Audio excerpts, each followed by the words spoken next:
Hey, I'm Lee Stevenson. I'm pastor at First United Methodist Church in Pulaski, Tennessee. And it's an honor today to talk to you about vocation, particularly vocation in a church setting. Vocation means that there is a calling on your life for a particular job or a way of life. And for some folks, that vocation call comes from the Lord. You may hear the Lord call you to come work in a church setting somewhere. So I'd like to spend a few minutes and just talk to you about some opportunities in local churches around this community. And there are many churches in Giles County, as you're probably aware of.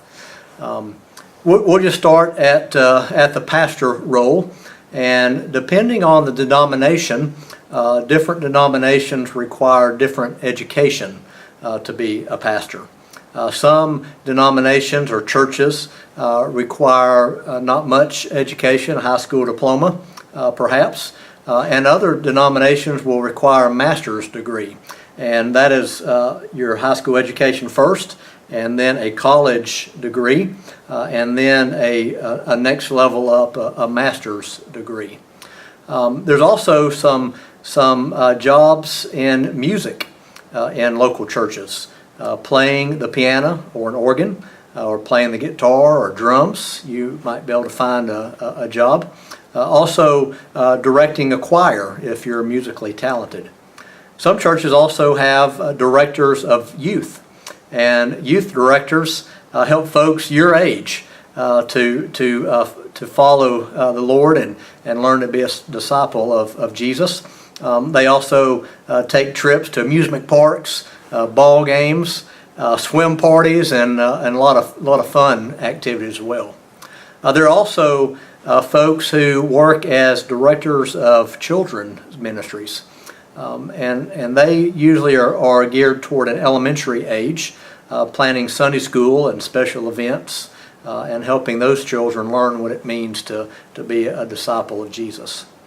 Some churches have administration positions that can range all the way from a person who keeps up with the finances and does the accounting and keeps track of all the giving and pays the bills, to someone who may be in a church secretary position, where you type emails and answer the phone, compile newsletters, and prepare a bulletin for Sunday morning. One thing that I really love about being a pastor is that every day is different. Sunday mornings, I stand up and lead worship and preach a sermon. During the week, Monday through Friday, I read and prepare for that sermon. Also visit folks in nursing homes, folks in the hospitals.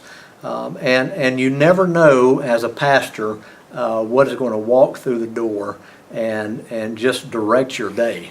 And that's the thing I like best about being a pastor, that every day is different. It was really never on my mind to be a pastor until I received that call in my 20s. When I left Pulaski the first time after attending Martin, it was a 2-year school then, worked at a 4-H camp in Milan, Tennessee, and the camp director was also a pastor. He was a part-time pastor. And I saw working with Don that pastors are human. And they too like to have fun. And they too mess up.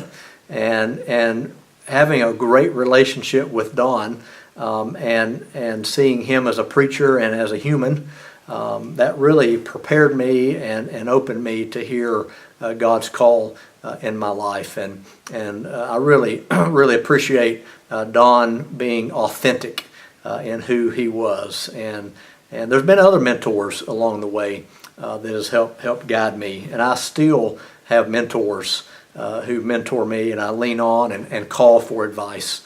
I also have a group of 6 other pastors that we get together and support one another. We meet every other month, and 2 times a year we go away for a retreat and love and support one another. And even right now, if I picked up my phone and I text those guys and said, hey, I need prayer, I know that they would stop and pray. So it's important that as you go forward from where you are into your vocation, to have mentors and also have folks that you work with that you can lean on to support one another. We're called to be about work in our communities and in our lives, not just individuals who isolate ourselves, but we're called to come together in community and in groups and support one another.